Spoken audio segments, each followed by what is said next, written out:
বাটা মাছের এই রেসিপি এতটাই টেস্টি হয়েছিল, রান্না করে না খেলে একদমই বুঝতে পারতাম না। মোবাইল স্ক্রল করতেই এই রেসিপিটা একদিন দেখেছিলাম, সেটাই আজকে ট্রাই করলাম। নমস্কার, আমার নতুন একটা রেসিপিতে সবাইকে স্বাগত জানাই। অনেক সময় কিছু কিছু রান্না দেখলে মনে হয় রান্নাটা হয়তো একদমই টেস্টি হবে না, ঠিক সেই রকমই আজকের রেসিপি। কথা বলতে বলতেই রান্নার জন্য প্রয়োজনীয় সবজিগুলো আলাদা করে বেছে নিয়েছি। এবার বেগুন, ঝিঙে আর আলুগুলো কেটে নেব। লঙ্কাটা আলাদা করে কেটে রাখবো। সবসময় রান্নার জন্য আলুগুলোর খোসা ছাড়িয়েই রান্না করি, তবে এই রেসিপিতে দেখেছিলাম আলুগুলো খোসা সহই রান্না করতে, তাই আমিও আলুগুলোর খোসা ছাড়িয়ে নিইনি, আলু খোসা সহই নিয়েছি।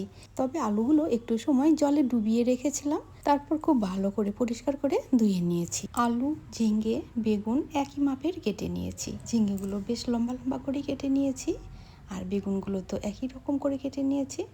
এবার একটা পাত্রে নিয়ে নেব সব সবজিগুলো, আর জল দিয়ে বেশ কিছুক্ষণ ডুবিয়ে রাখবো। তারপর পরিষ্কার করে ধুয়ে নিয়ে জলগুলো ঝরিয়ে নেব। এবার সবজিগুলো পরিষ্কার করে ধুয়ে আলাদা করে রেখে দিয়েছি।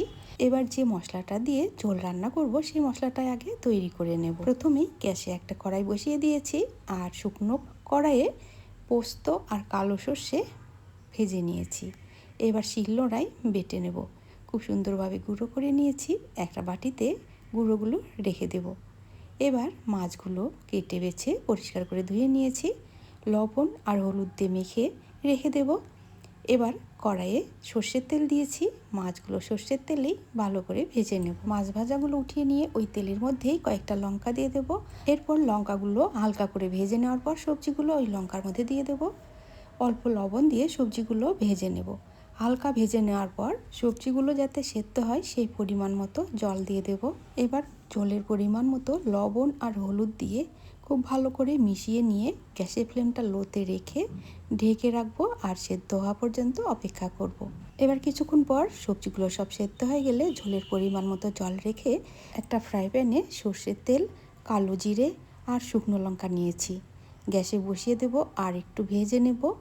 এগুলো ভাজা হয়ে গেলে যে গুঁড়ো মশলাটা তৈরি করে রেখেছিলাম, সেখান থেকে পরিমাণ মতো মশলা গুঁড়ো ওই তেলের মধ্যে মিশিয়ে নেব। এবার কড়াইয়ের ফুটন্ত ঝোলের মধ্যে এই মশলাগুলো দিয়ে দেব। খুব ভালো করে মিশিয়ে নেওয়ার পর যে মাছগুলো ভেজে রেখেছিলাম সেই মাছগুলো দিয়ে দেব। এবার মাছ সহ ঝোলগুলো ফুটিয়ে নিয়ে নামিয়ে নেব। সত্যি কথা বলতে রান্নার সময়ও ভেবেছিলাম অত টেস্টি হবে না, কিন্তু এই গরম ওয়েদারে দুপুরের গরম ভাতের সঙ্গে খেতে ভীষণ ভালো লাগছিল। তো বন্ধুরা, রেসিপিটা আপনাদের কেমন লাগলো অবশ্যই জানাবেন। আমার রান্নার সাথে সাথে আজকে ভিডিওটাও এখানে শেষ করছি। সবাই সুস্থ থাকবেন আর কমেন্টে অবশ্যই আপনাদের মতামত জানাবেন। ধন্যবাদ।